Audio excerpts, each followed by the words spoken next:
Hi everyone! So now I'm finally recording from my new house. This is our office right now. It'll eventually be a nursery once we get lucky. But for right now, it's just our office and it's a little messy still. We're still kind of figuring out where things go and we're not really in this room all that much still, so. Anyway, I think the last time I left off with you guys, I think I was talking about my possible chemical pregnancy. I did go back to the RE and she did confirm that it was probably like 99% that it was a chemical pregnancy, not a faulty pregnancy test like her nurses were suggesting it might be. So yeah, it was a chemical, which is what I expected. I mean, that's what made sense to me because I had positive pregnancy tests and then they just went lighter and lighter and lighter. And then she just said probably by the time I actually got to get my blood work done, there was no HCG left in my system. So, with that being said, it sucked, but at the same time, at least I know I can get pregnant. So that's good news. Since we've been trying for so long without any sort of, no sign that I can get pregnant or even close or anything. So, currently, I am 10 days past ovulation. The only reason I'm at that point right now is because I went back to the RE, like I said, the same point where she confirmed my chemical. And at that point, I had been like, I think it was like 60-something days without ovulation.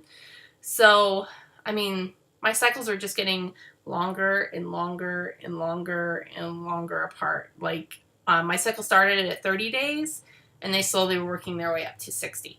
So, yeah, so she said, maybe we should start putting you on ovulation medication, and I absolutely agreed with that. So she put me on Femara. She was going to do Clomid, but I guess Clomid has some issue with migraines, and I already have issues with migraines. I get them, I don't get them that often, maybe only like once or twice a year, but they're ocular, so like I go blind for 30 minutes before I get them. So she didn't want to trigger that at all, so she's doing Femara instead. She put me on the Femara on cycle day 3, and then I took them for 5 days.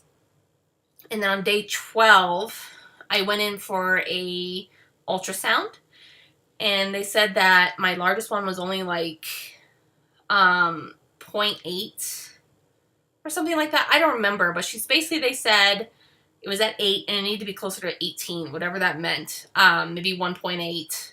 I have no idea, but it was like, I think it was 0.8 was my largest follicle, and I had a few of them, but they said that just wasn't good enough, so they had me, that was a Friday, that was Halloween, so they wanted me to come back on Tuesday, so I did, and in that time, my temperatures just went, so obviously I already known that I had ovulated, probably on Friday, and so they looked and they said, well, my next follicle, it was like 0.9 or something like that. It still wasn't, I mean, it was bigger than it was, but still wasn't where they would expect to see it. Or no, maybe it was like 1.2. I'm sorry.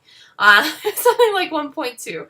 And it still wasn't where they thought they were going to see it. And they're like, well, we're really confused. If you saying your temps went up, then you must have ovulated, but your follicles never got big enough. So they did the blood work, and that confirmed that I did actually ovulate. So, that was on day 12 of my cycle, like I said, and basically, my assumption is that I released a immature egg. So, my thoughts for this month is that I'm probably out. I'm probably not going to get pregnant this month. We did actually, have intercourse about, like, 2 days before and, like, a day after, and maybe like 5 days before as well. So we had some pretty good tries in there. We weren't actively trying. We were just doing our normal routine. Just because, I mean, I didn't know what to expect with the cycle. I didn't know when I was going to ovulate. I didn't know if I was going to ovulate. I was just waiting until I went to the ultrasound to see what was going on. So we didn't really like plan anything.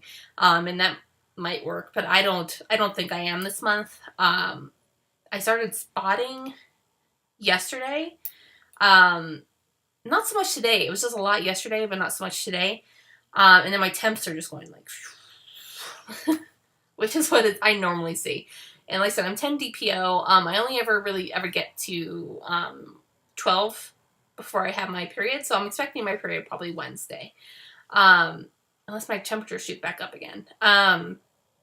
Which would be the only thing that I would think maybe I was pregnant, but that's fine. It really is. I can deal with the whole like 2 weeks on and then 2 weeks off much more than I can deal with 2 months on and then 2 weeks off. So what they'll do is once my period hits again, they'll just have me call, and then they'll do Femara again, and then they'll have me come in sooner this time, just so that way they can catch and see where I'm at in my ovulation and all that kind of stuff. I think they're also going to put me on a higher dose this month. I guess it's my understanding that a higher dose would make a more mature egg in that time. I'm not sure, but either way, I'm happy that something's happening now. You know, so hopefully, I mean, they say you don't want to be on ovulation meds for much longer than 6 months. So hopefully in the next 6 months, I'll be a mommy, hopefully. So, I will let you all know how all that goes. I said, I'm not sure if I'm going to test this month or not. I might wait until Wednesday. If I don't see anything by Wednesday more than spotting, then maybe I'll test.